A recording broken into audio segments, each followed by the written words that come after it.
Listen, if you're tired of making the same old every week, I got something for you. Today, we're making shepherd pie. Let's get it. Okay, so look, I'm gonna let the camera go ahead and pan over these ingredients right here. Don't forget the full ingredient list is now printable on my website, smokingandgrillingwithab.com. That's WITAB.com, right? Now listen, you guys can see, look, this is what I did. I made mashed potatoes, right? Peeled, cut, seasoned, added a little bit of liquid to it, you know what I mean? But if you guys want the full recipe, you guys can go to my website again and you guys can get it from there. And if you know how to make your own and those are your favorite, go ahead and go from there, right? So first thing I'm getting ready to do is I'm gonna take my cast iron, I'm gonna go ahead and put some fire underneath that because we gotta have some heat, right?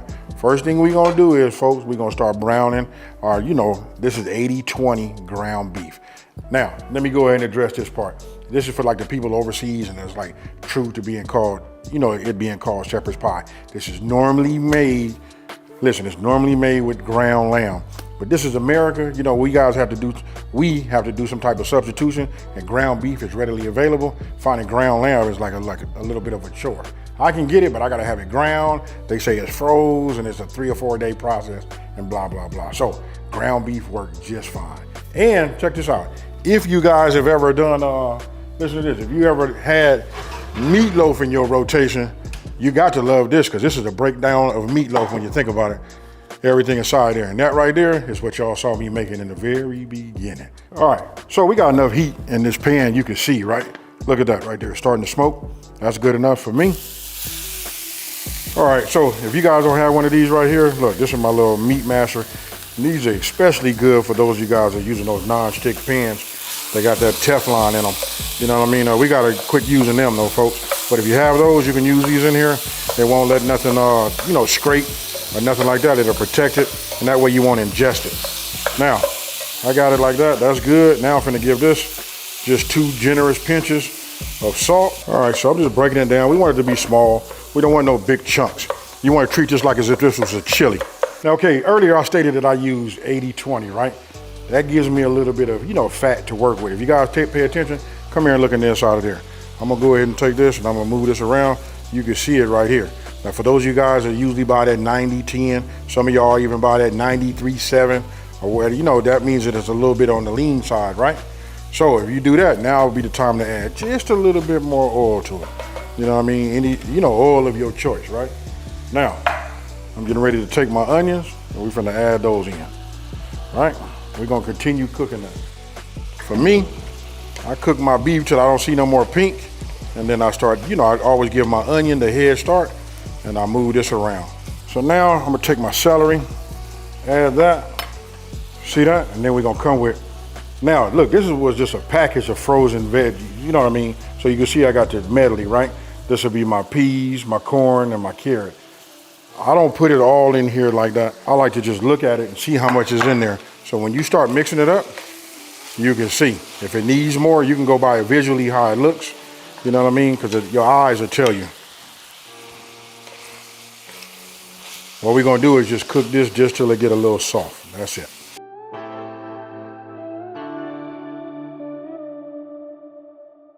Okay, so after I got that in there and the heat is starting to defrost, my veggies. Look, I got my, this is my garlic cloves. I'm gonna set these here and I'm gonna bring my herbs and I'm gonna put these here because these are the next things that's gonna go in here. So I'm gonna grab my press, put these 3 garlic cloves in here, take it like this. Look at this right here, folks. Man, that just amazes me every time. All right, and then our herbs. So look at this right here. Let me check my fire. I'm like on super low. I'm getting back to medium.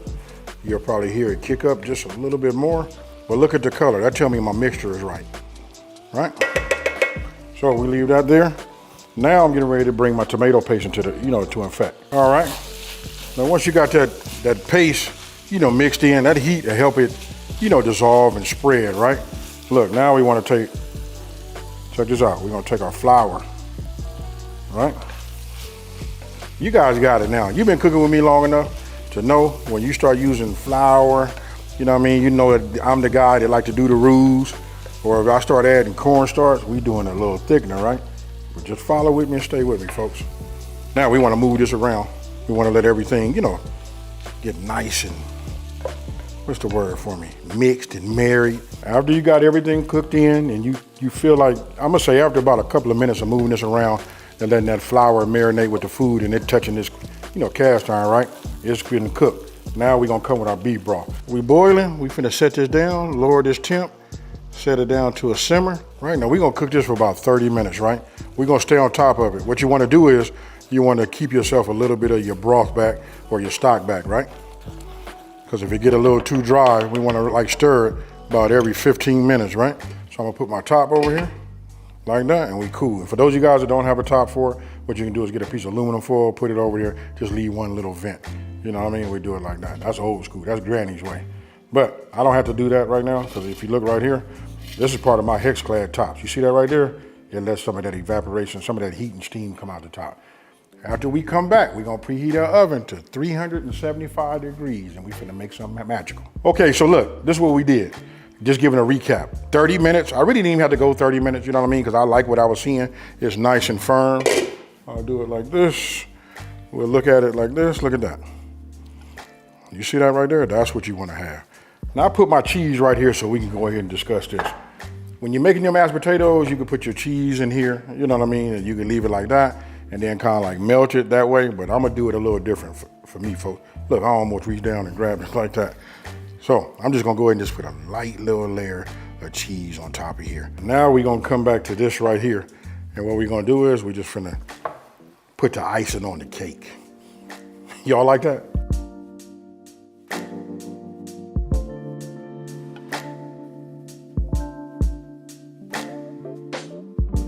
Now look, you know what? These last minute thoughts, right? We're finna go ahead and do a little level up. 375. We go in the oven, put it right there, close them up.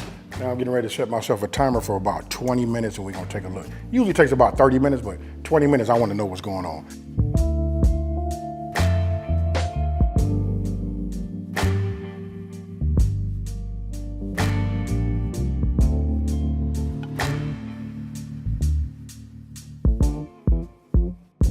So check it out, folks. Now you guys just see how easy it is. And when you think, you should be able to come up with some of these recipes that I have and like combine them and make your own creations, right? It's really about making great tasting food. But as I always say, I'm not finna over talk it. It's time for me to get in here and get me something to eat. Here we go, folks. There it is. Cheers, y'all.